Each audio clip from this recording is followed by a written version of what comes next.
Srdečne medzi nami vítam moju drahú priateľku, mamičku 3 detí, manažérku v sieťovom marketingu, pracuje vo finančnom sektore, Janku Števlíkovú. Vítaj, Janka. Ahoj Miri, ahojte všetci.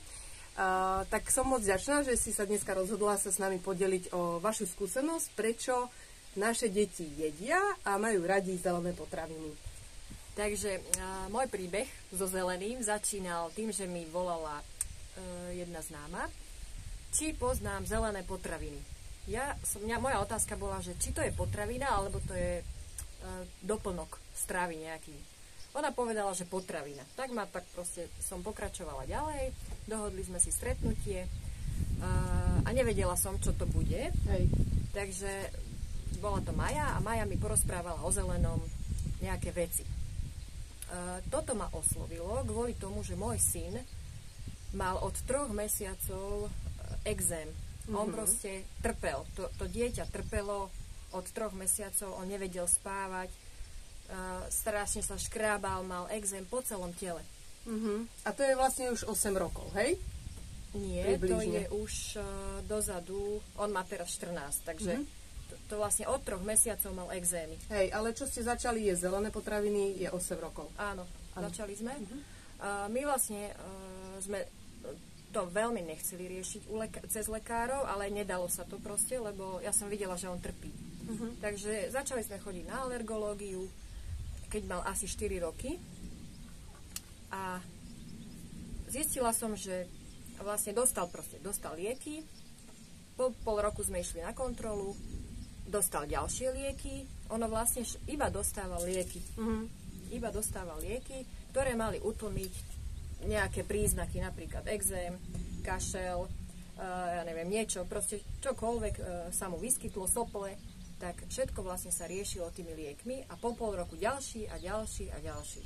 Áno. A toto vlastne bolo pre mňa nejaké znamenie, že čo toto je, lebo mne sa zdalo, že tu sa nerieši tá imunita toho dieťaťa, ale sa rieši iba to, aby to nebolo vidieť.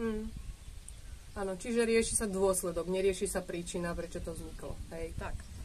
Takže ja som po nejakom čase vyhodnotila, že toto nebude cesta pre nás, že my budeme hľadať inú cestu.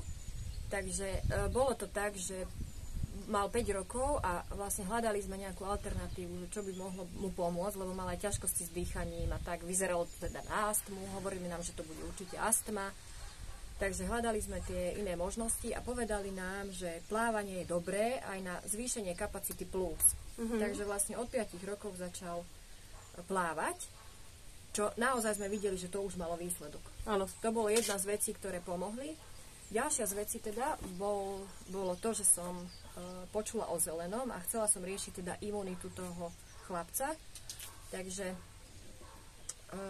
tak som sa dostala k týmto zeleným potravinám. A tak si mu to teda začala dávať a jak rýchlo si videla nejaký výsledok? Alebo ako to vlastne celé pokračovalo? Lebo spomínala si mi, že riešili ste teda aj nejaké alergie. Viem o tom teda, že syn je športovec, hej? Áno. Takže s astmou a s alergiami a s exémom sa akože dosť blbo asi športuje. Tak ako ste začali a ako skoro si videla teda výsledky? Začali sme s chlorelou a výsledky sú také, že neberie žiadne lieky. Z toho, čo on mal popredpisované už v tých 4 rokoch, to bolo asi 6 rôznych druhov liekov. Momentálne neberie žiadne lieky, astmu nemá, má citlivú pokožku, to áno, to akože by som klamala, kebyže poviem, že nie. A je náchylnejší na tie alergie, lebo vidím, že keď niečo kvitne, proste on na to reaguje. Ale lieky neberie, takže super. A teda aj športuje, ako si hovorila. áno, hrá futbal od 1. ročníka na základnej škole, hrá futbal, hrá zápasy. Minule mi sám povedal, že strašne sa tešil na zápas, že chcel tam ísť, len mal zvýšenú teplotu. Ale 39 mal tak teplotu. to je dosť, no. Ale on tam proste strašne chcel ísť. Tak išiel. Nadopoval sa so zeleným, to si proste on naordinoval sám, on si to dal. Nadopoval sa so zeleným, išiel na ten zápas, povedal mi, že, lebo to bol turnaj vlastne. Hej. No a cez zápas vlastne, že asi adrenalín, alebo neviem čo, proste nemyslel vôbec na to, že má teplotu. Po zápase zase bol akože taký útlm telesný, potom zás mal cez zápas ten adrenalín v sebe, takže to necítil, ale úplne po tých zápasoch všetkých cítil obrovský, akože taký ten organizmus to jednoducho dostal zabrať, ale on si proste naordinoval zelené a toto bola sobota. Hej. A v pondelok išiel do školy s tým, že mu nič není. Výborne. Takže ono niekedy tie deti treba nechať, nech si dajú ako chcú. Nič mu nebolo, naozaj. Tak super. No a viem teda, že máš ešte tretieho, najmladšieho. Áno, Tea. A ten viem, že teda si ho pamätám ešte malinkého, keď sme začali teda zelené jesť a vlastne on automaticky to prijal a jemu to chutilo a stále to teda papá, hej? Áno. Teo nemá žiadne alergie. Neriešime. My vlastne k doktorovi ani nechodíme. Takže asi tak. Ani my ináč. Iba keď si zlomíme nohu a ruku a tak. Asi tak.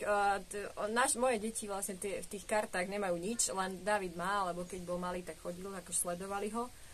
Napríklad Alica takisto chodí, iba keď ju zavolajú na preventívnu prehliadku.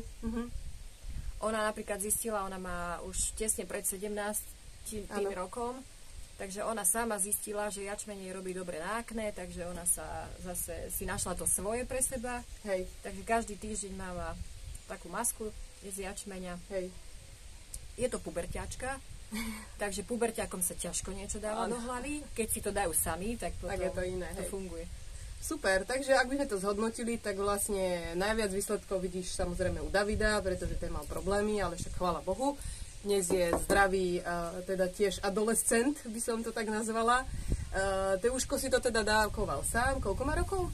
Teo bude mať 9. To je ten zdravý, nič nerieši a stále si vlastne aj sám dáva zelené. Hej? Sám To si dá zahrať sporely, keď chce. A Alická, teda najstaršia, tiež v najlepšom veku, si to teda dávkuje tiež podľa seba, tak ako potrebuje. Takže nejaké posolstvo na záver?